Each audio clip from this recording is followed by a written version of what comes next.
Our parent company commissioned a study called The State of Professional Building Product Distribution in 1998. It was conducted by PricewaterhouseCoopers, and we all participated in the design of the study. And so I've been studying the building products channel and the trends in the channel for about 25 years, and every 3 to 5 years since then, I have produced another study that is sort of a general state of the lumber and building materials channel in the United States. This time around, we're coming up on a new book, and we've expanded the scope.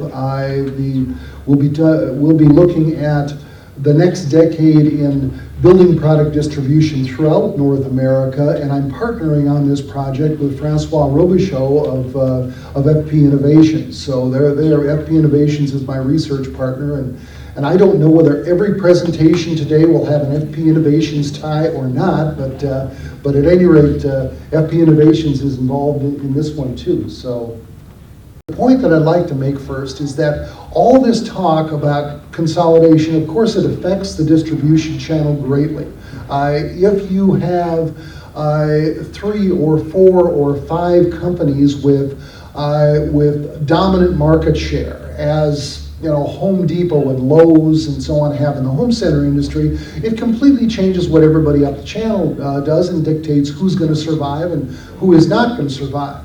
On the other hand, the construction supply portion, the distributors devoted to residential construction supply, have always been extremely fragmented. And as you can see here, they've always been scared to death of what happens if those big chains get an advantage over us. How could they get an advantage over us? And this came out of the leading trade publication in North America back in 1905, where what we today would call a chain operation, a corporate operation, then it was a line yard. And then single yard men would be today's independents. But we were worried about this 120 years ago, and we're still one of the most fragmented channels in North America. And so there are a lot of good reasons, if we're trying to kind of make this a horse race and pick our winners and losers, there are a lot of good reasons to think that the independent lumberyard, millwork distributor, those independent distributors that have always formed the backbone, have a lot of things going for them that they may do just fine. But taking a look through here, just for a little bit of context, here's 25 years worth of Canadian housing starts. And as you can see, you had that big dip when we hit the Great Recession, but things are more or less back to normal, not terrible.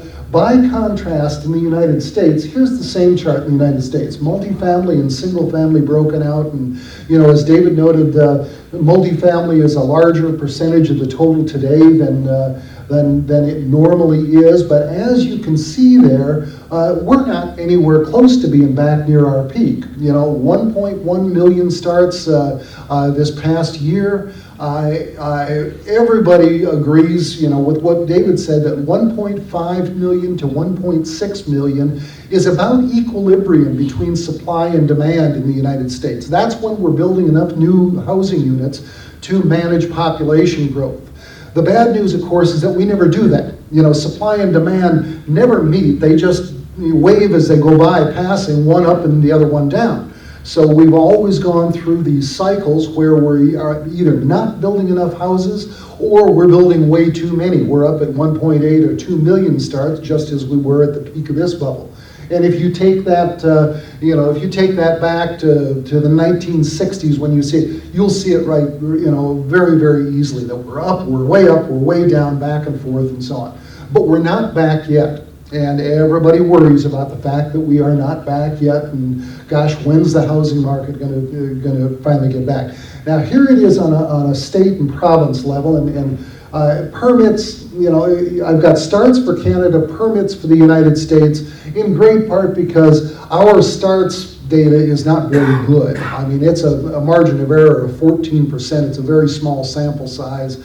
And particularly if you take it down to the state level, it's garbage. And so we use permits there. But as you can see, whereas Canada, year over year, Ontario, and to a great extent Toronto, and British Columbia, to a great extent Vancouver, have been carrying the housing market in Canada. Whereas in the United States, it's a little bit more broad-based. We have, we've got a few outstanding: Minnesota, New York, Florida, Michigan. Michigan looks great in terms of year over year because Michigan was so terribly down for so long that they're just coming back to normal. But it's a little bit more broad-based, whereas most of the United States has been coming up with moderate growth. The exception being the same as your exceptions. You know, you've got Alberta and Saskatchewan. You know, the oil and gas market has affected your housing starts dramatically. Same thing in the North and South Dakota, Oklahoma, Alaska, Louisiana in the United States. And so generally it's a fairly broad-based recovery going on in the United States, but it's a weak one. And the question is, why is it weak? And we've got all kinds of reasons. You know, as if you read the papers at all, you know that Americans are a bunch of drama queens, and we always make a big deal about stuff that really could be solved if we just sat down and figured it out. But we've got a lot of people that just will not take yes for an answer. Yeah, you got a moderate recovery. Their problem is, why isn't it better? And so you say, well, look, the conditions are right for an ongoing recovery. We should be fine because look at the unemployment rate. Now, you won't find this, this is not quite what you see in the official figures in Canada, because this is, your official rate is the R4. R3 is a rate that StatsCan produces that is apples to apples with the United States rate of unemployment. And so, you know, as you can see, unemployment is tremendously low in the midsection of the United States and very good elsewhere. In Nebraska right now, the unemployment rate is roughly 2%. You cannot find an employee to save your life there. You know, it's a terrible competition for that. And people look at that and say, oh yeah, well, unemployment may be really great, but we got terrible jobs. I mean, nobody's getting paid anything. They all work in a McDonald's. So that's, you know, that's not a help. But then you go back and you look at the wage and salary. This is real annual earnings, which is to say it's inflation adjusted. And yeah, it's not quite what it was in 2009, 2010 by virtue of the fact that when we had 8 million people out of work, they tended to be lower paid people, and that, you know, skewed the average a little bit higher among the people who still had jobs. But as you can see, adjusted for inflation, salaries and wages in the United States are well above what they were 15 years ago, 20 years ago, 25 years ago. People are earning more than ever, but then we're still all complaining about the fact that the middle class is dying, if you heard that one going back and forth. Well, and they say, well, yeah, okay, well, maybe they're making more money, but nobody, you know, the mortgage rates, the Federal Reserve is going to raise the rate, and that's going to change things dramatically. And no, that's not the case. The 30-year mortgage rate is well below the long-term average, so that's not an issue. And so when you show that to them, then they say, yeah, but nobody can get a mortgage anyway. And yes, it is. Credit is tighter. As David noted, credit is considerably tighter than it was during the bubble when you didn't, anybody could get a mortgage no matter what. But it is generally better than it was. It has tightened up a little bit lately with some of the fears of a recession coming in 2016, which, that's a whole different topic. However, it is much better than it was in the middle of the downturn. And the index right now here between 120 to 125, if you say, well, yeah, but it's getting easier to get mortgages, then people say, oh my God, we got subprime mortgages again, we're going to do it all over again, we're going to crash again. Well, no, if you go back and you look at the peak of that index stood at 880. That's when anybody could get a mortgage. It's not the case anymore. So we're really kind of okay all the way through. And to top everything off, the United States is the single most affordable developed country in the world to buy a single family home. You can't get anything better.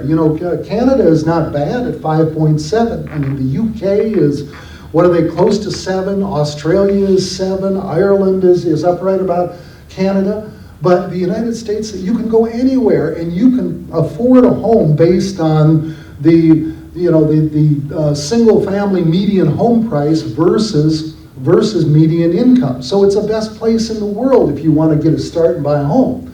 But that's not happening. And it's not happening at one level. And David talked about that, about how square footage is going up and prices are high, and what that really reflects is that the high end of the market is okay, but we're missing the entry level, the lower level of the housing market right now, and you can see it right here. First-time home buyers, as a percentage of the grand total, is way down from the 40%.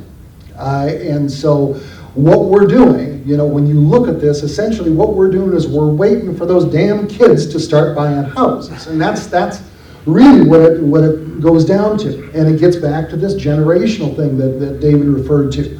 I am a baby boomer. Baby boomers between roughly 50 and 70. And we were the largest generation in U.S. history originally. There was like 78 million of us. Then came the baby bust of the 1950s and 60s, or the 1960s and 70s, that produced what we call Generation X, which roughly between 35 and 50 at this point. Now in the peak earning years where they would normally be buying expensive houses and, loading up on McMansions and stuff like that, and they're doing that, it's just that there aren't as many of them as there were of us. Well, behind them, the millennial generation, which is roughly 35 down to about 15 is where the cohort is defined. There's 79 million of them in the United States, so they're now the largest generation in U.S. history.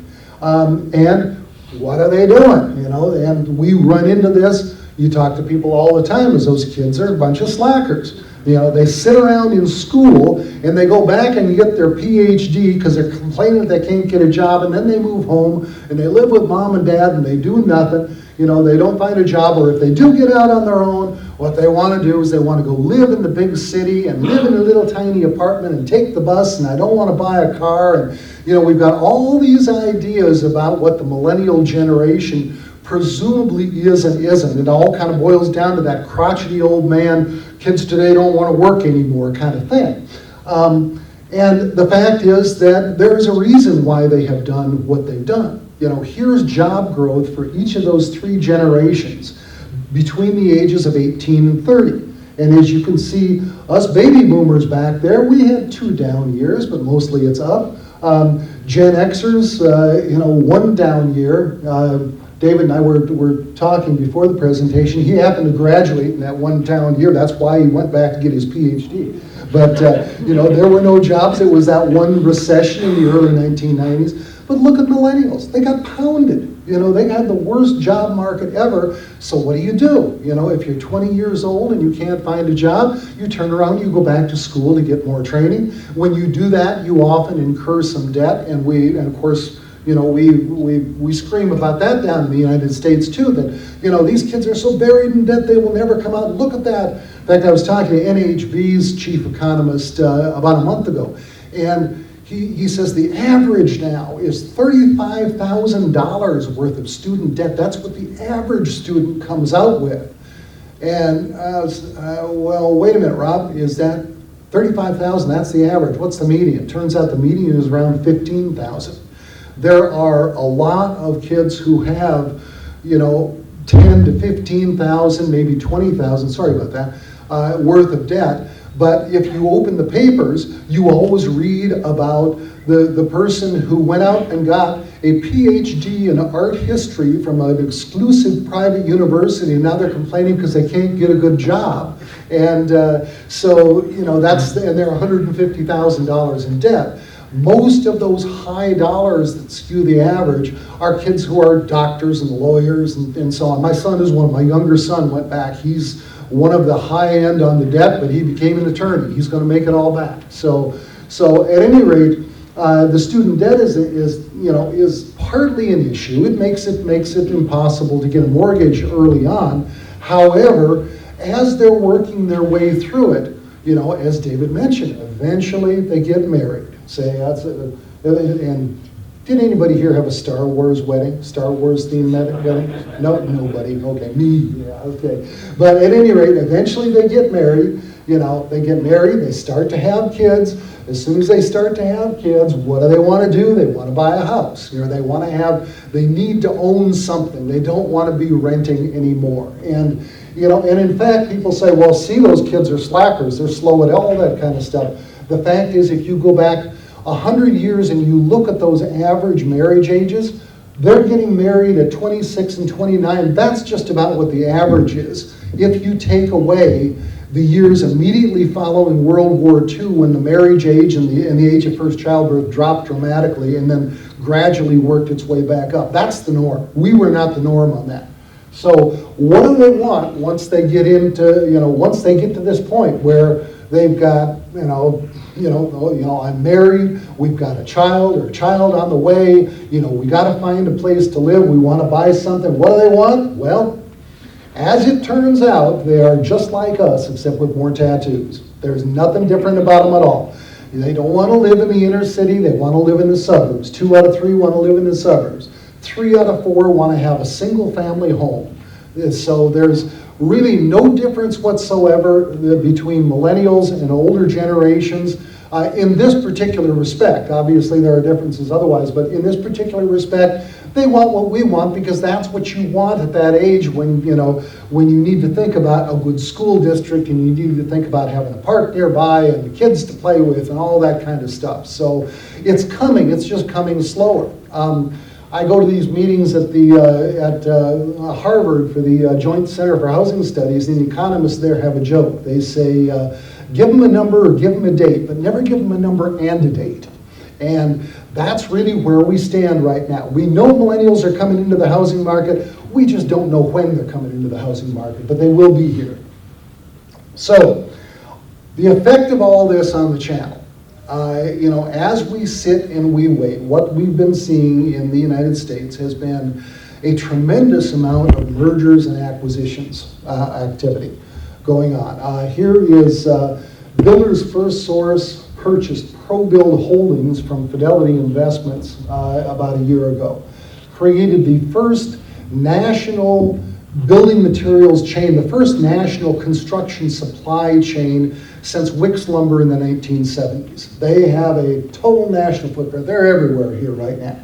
And then we had another major merger between BMC in the west along with Stock Building Supply in the east. Once again, now we've got here's a $3 billion company versus Builders First Source at $6 billion. And they're not everywhere, but they're looking to be everywhere, and they're in the markets that are really the best housing markets, what we call the Sun Belt, and, the West Coast, and so on and so forth.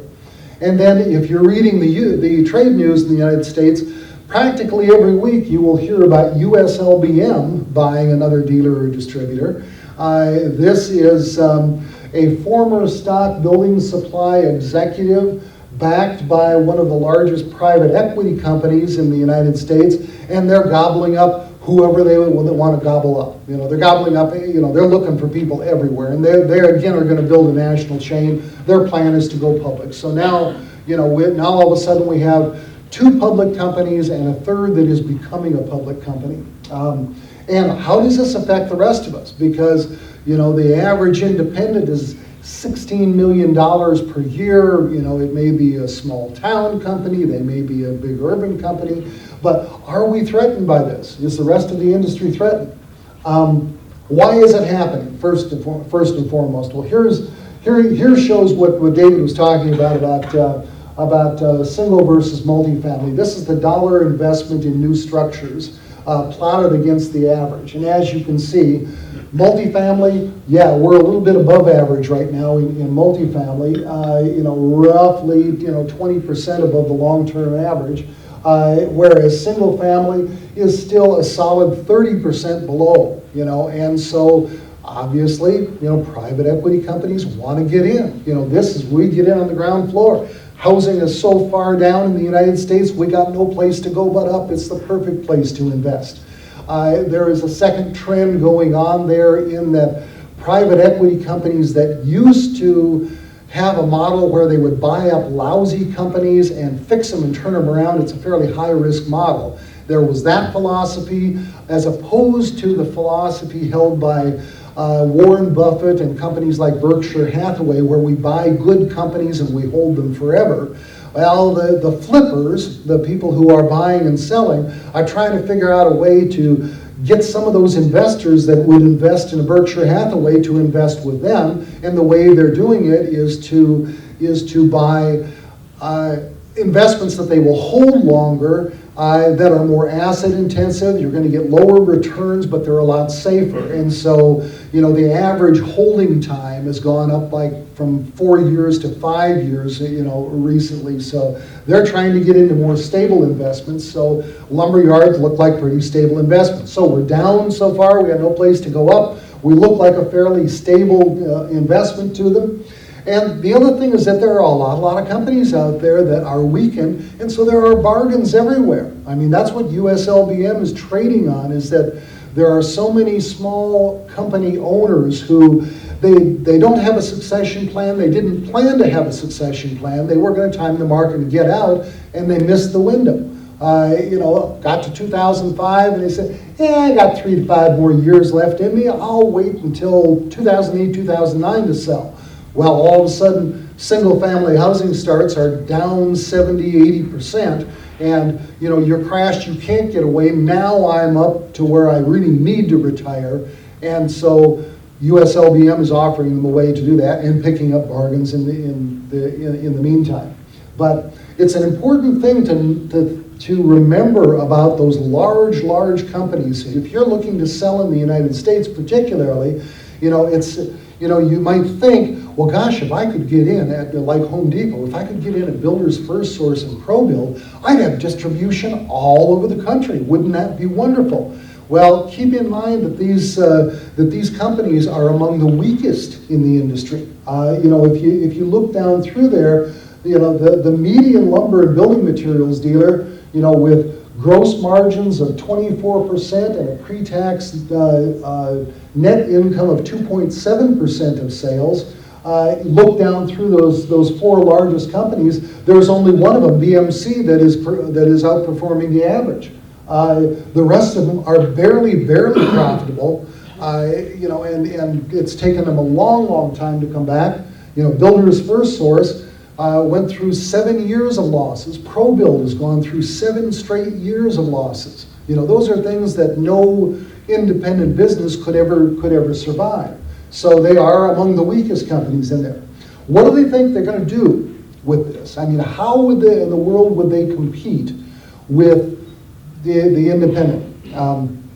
Coming out, there has been a long time argument that even though housing and its supply chain have always been among the most fragmented industries in the United States, that consolidation is inevitable. That can't last forever. Look at what's happened with package delivery, with UPS and Federal Express. Look at what's happened in all these other industries that are highly consolidated. It has to happen to us eventually.